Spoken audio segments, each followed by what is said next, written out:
ஆன்மீக நண்பர்கள் அனைவருக்கும் அன்பு கலந்த வணக்கங்கள். இன்றைக்கி நாங்கள் ஆன்மீகம் சம்மந்தமான பதிவில் என்ன விடயம் பார்க்க போகிறோம் அப்படின்னு சொல்லி பார்த்தீங்கன்னா, குழந்தைகள் கல்வியில் முன்னேற்றம் ஏற்படணும்னு சொன்னால் என்ன பரிகாரம் செய்யணும் அப்படின்னு சொல்லி பார்க்கலாம். ஒவ்வொரு பெற்றோர்களும் தங்களுடைய குழந்தைகள் நன்றாக படிக்கணும்னு சொல்லியும், நல்ல மதிப்பெண்கள் எடுக்கணும்னு சொல்லியும், தேர்வில் முதல் மதிப்பெண் பெறணும்னு சொல்லி தானே எல்லாருமே ஆசைப்படுவார்கள். படிக்கிற அனைத்து குழந்தைகளும் முதல் மதிப்பெண் பெறுவது என்பது நடக்காத காரியம்தான். ஆனால் அவர்களின் திறமையை வளர்த்து கொள்வதும் அவர்களால் இயன்ற முயற்சிகளை செய்வதற்கும் அவர்களுக்கென்று ஒரு ஊந்து சக்தி என்பது வேண்டும்.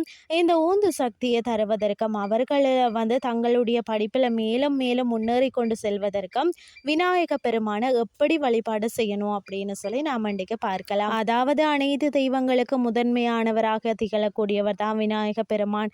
அதனால் தான் எந்த ஒரு காரியத்தை செய்வதாக இருந்தாலும் விநாயக பெருமானை வழிபாடு செய்துவிட்டு செல்வார்கள். மேலும் அவரை வழிபாடு செய்வதன் மூலம் அனைத்து விதமான செல்வங்களும் நமக்கு கிடைக்கும் என்றே கூறப்படுகிறது. அப்படிப்பட்ட விநாயக பெருமான ஞாயிற்றுக்கிழமை தோறும் எந்த முறையில் வழிபட குழந்தைகளின் கல்வி அறிவு மேலோங்கும் என்பதை பற்றி பார்க்கலாம். இந்த வழிபாட்டை குழந்தைகளை பெற்ற பெற்றோர்கள் செய்யலாம். அதுவும் ஞாயிற்றுக்கிழமையில காலையில் 10:30 மணியில இருந்து 12 மணிக்குள்ள செய்து விடுங்கள். அதாவது காலை நேரத்தில் அசைவம் சாப்பிடாமல் நீங்க இந்த வழிபாட்டை செய்த பிறகு இயலாத பட்சத்தில் நீங்க அசைவத்தை சாப்பிட்டு கொள்ளலாம். முடிந்த அளவு அசைவத்தை தவிர்த்து கொள்வது நல்லது. இந்த வழிபாட்டை தொடர்ச்சியாக 9 ஞாயிற்றுக்கிழமைகள் நீங்கள் செய்யுங்கள். இதற்கு நமக்கு விநாயக பெருமானுக்கு உகந்த செம்பருத்தி பூ வேண்டும்.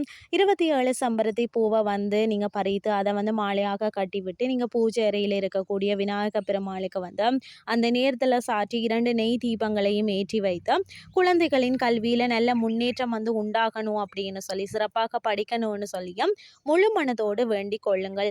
ஒருவேளை 27 என்ற எண்ணிக்கையில் செம்பருத்தி பூக்கள் கிடைக்கலன்னு சொல்லி நீங்க நினைச்சா செம்பருத்தி பூக்களே இல்லைன்னு சொன்னாலும் அதற்கு பதிலாக நீங்க ஏலக்காயை நல்ல ஏலக்காயா பார்த்து 27 எண்ணிக்கையில மாலையாக கட்டி நீங்க விநாயக பெருமானுக்கு சாற்றி தீபம் ஏற்றி வழிபாடு செய்வதன் மூலமும் குழந்தைகளின் கல்வியில நல்ல முன்னேற்றம் உண்டாகும்.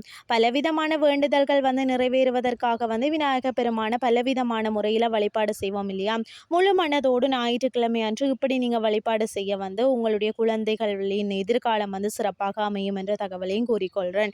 இன்றைய ஆன்மீகம் சார்ந்த பதிவு உங்களுக்கும் பிரயோசனமாக அமைஞ்சிருக்கும். இதே மாதிரி இன்னும் ஒரு ஆன்மீகம் சார்ந்த பதிவோடு உங்களை சந்திக்கிறேன். நன்றி.